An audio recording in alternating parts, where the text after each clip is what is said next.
मैं मानता हूं कि पॉवर्टी से बड़ा डिजीज इस वर्ल्ड में नहीं है। मैंने बचपन से बहुत गरीबी देखी। गरीबी में सबसे बड़ा इम्पैक्ट ये नहीं था कि खाने को नहीं गए, कपड़े नहीं गए वगैरह। उसकी जो इनडिग्निटी थी ना, कि जैसे गरीब आदमी को जिस तरह से लोग ट्रीट करते हैं ना, तो वो इनडिग्निटी सहन नहीं होती थी। कहीं जाते थे लोग दरवाजा मुंह पे बंद करते थे। मैं भी सेल्समैन के जैसा बेचने जाता था, तो हमेशा ये लगता था कि लोगों की डिग्निटी कैसे वापस दी जाए, देश को कैसे बदला जाए। It was kind of an obsession for मी।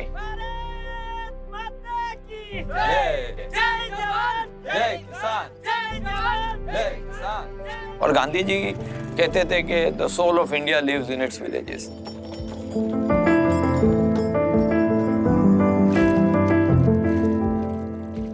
तो मुझे लगा गांव में जाते हैं जहां 65% इंडिया रहती है, और वहां के गरीब की जिंदगी अगर हम बदलते हैं तो ये देश बदल जाएगा।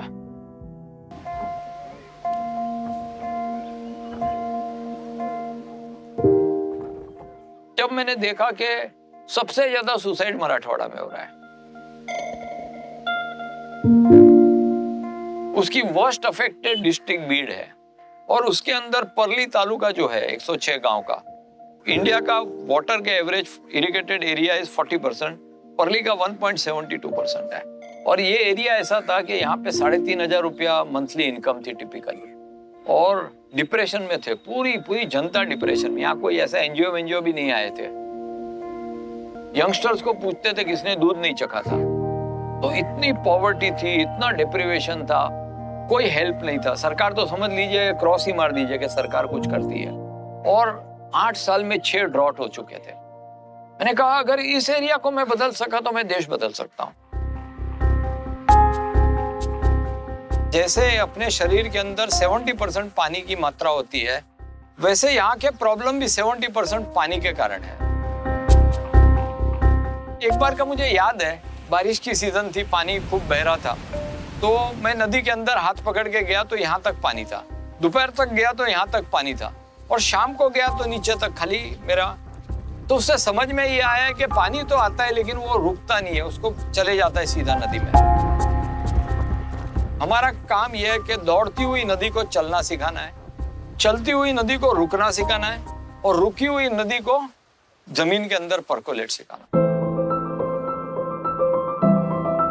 15 अप्रैल से लेके 31 मई 45 डेज में हमने इतना जबरदस्त मूवमेंट किया लोगों का।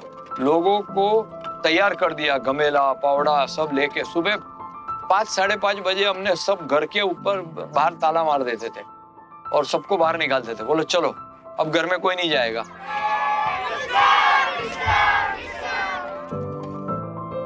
तो ये जो माहौल बना ना, उसके चलते हमने 70 किलोमीटर नदी और उसकी ट्रिब्यूटरीज बनाई, 162 तालाब बनाए, ये बड़े वाले 5 डैम बनाए, इसे छोटे वाले जो डैम है वो 62 बनाए। तो यहाँ पे 8 साल में 6 सूखा पड़ा था। ये नदी जो होती थी सिर्फ मानसून में 2, 3, 4 महीने चलती है, बाकी पूरा सूखा पड़ता है। पानी कभी भी नीचे से नहीं आता है, पानी ऊपर से ही आता है। लेकिन ज़मीन के नीचे 100 फुट पे, 50 फुट पे, 500 फुट पे, 700 फुट पे एक्वीफर्स बन जाते हैं, लेक्स जैसे। तो पानी जाके वहाँ पे स्टोर हो जाता है। तो अगर वहाँ स्टोर होता है तो इवोपरेशन होता नहीं है। तो इट इज़ वेरी बेनिफिशियल कि वहाँ पे नीचे स्टोर हो जाए अदर ऊपर स्टोर होने के। मैं बोला कि नदी के बीच में एक होल करते हैं और नीचे जो एक्वीफर है उसको कनेक्ट कर देते हैं उसको। और फिर जब यहाँ पे बारिश आएगी और पानी बहेगा तो ये सारा पानी जाके नीचे बह चले जाएगा। तो जो एक्वीफर खाली हो चुके हैं, यहाँ पे 400 से 500 फुट के ऊपर पानी आता था, अब यहाँ पे 50 फुट के ऊपर पानी होगा, क्योंकि सारे एक्वीफर भर गए। पूरा पानी का लैंडस्केप मुझे लग रहा है एक सिंपल मॉडल ने पूरा कर दिया।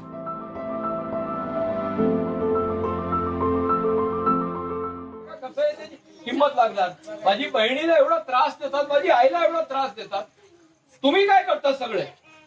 मी तिथून येऊ का मुंबईनी? तुम्हाला जवाब हवे। आम्ही तर सहकार्य करणार, सहकार्य नाही तुम्ही करणार, मी नाही करणार। आम्ही बंद करणार, आलेच पाहिजे, झालीच पाहिजे दारूबंदी झालीच पाहिजे दारूबंदी झालीच पाहिजे। इस देश के अंदर जो बड़े बदलाव हुए हैं ना, ये आंदोलन, चळवळ, मूवमेंट से हुए हैं। उसके अंदर दो एकदम इंपॉर्टेंट इंग्रेडिएंट्स होते हैं। एक तो वुमन होती है और एक म्यूजिक होता है। पुलिस को बोल के हमने गांव टू गांव रेड मारना शुरू कर दिया, और फिर लेडीज ने क्या किया, दारू की दुकान के बाहर मंजीरा लेके रामधुन शुरू कर दिया। ऐसे करते करते 15-20 दिन के अंदर हमने सब जगह दारू बंद कर दिया। ये मूवमेंट मुझे लगता है is the victory of whatever we are doing. चला साहेब, मी हुंडा घेणार नाही।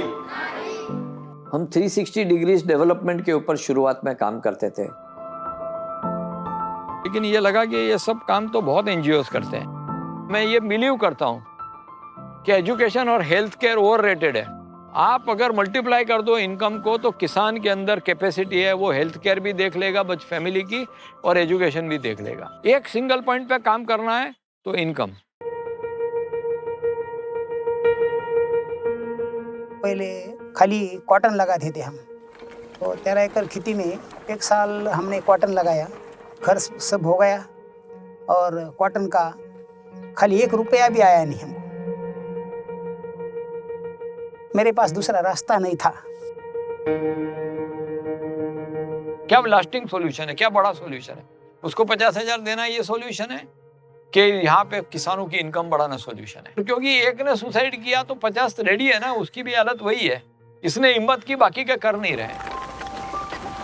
यहाँ पे ना टिपिकली कॉटन और सोया होता था, तो हमने सोचा हम किसान के खेत में अगर चेंज कर देते हैं क्रॉपिंग पैटर्न, तो अगर जो आदमी 10,000 रुपया कमा रहा है, 15,000 रुपया कमा रहा है, उसको 2 लाख रुपया पर एकड़ की इनकम अगर हम कर सकें, तो इनकी लाइफ एकदम बदल जाएगी। और that is the thought which was there कि मल्टीप्लाई कैसे करें इनकम देश बदलने के लिए। मुझे फ्रूट प्लांटेशन के अंदर 3 गैप्स दिखे। पहला गैप ये था कि जो फ्रूट का प्लांट होता था ना, उसकी क्वालिटी ठीक नहीं होती थी। तो हम इंडिया में घूम के best quality of planting material, उनको सैपलिंग्स वगैरह ला के दिए। सेकंड गैप हमें ये दिखा कि जो पारंपरिक जो मेथड से फार्मिंग करते हैं, ट्रेडिशनल मेथड्स ऑफ फार्मिंग सालों सालों से चल रहे हैं, बाप दादा वो, और रेजिस्टेंस भी इतना होता है ना चेंज करने को। तो मुझे तो लगा कि इसको मैरी करना चाहिए, क्योंकि पारंपरिक तरीके में भी बहुत अच्छा ही है, बहुत कुछ सीखने समझने जैसा है, लेकिन हमने उसके अंदर मॉडर्न टेक्नोलॉजी लेके आए, ट्रेनिंग्स रख दी है। हर 10 दिन में हमारे यहाँ ट्रेनिंग होती है। तो इस प्रकार से किसान को ट्रेनिंग देते रहते हैं, लेकिन इसका एक इंस्टीट्यूशनलाइज करने की आवश्यकता है। इसलिए हमने एक वर्ल्ड क्लास सेंटर बनाया हुआ है ट्रेनिंग के लिए। सिर्फ अपने किसान नहीं है, पूरे देश भर के किसान यहाँ पे आके सीख सकते हैं, अपना ज्ञान बढ़ा सकते हैं और अपनी लाइफ बदल सकते हैं।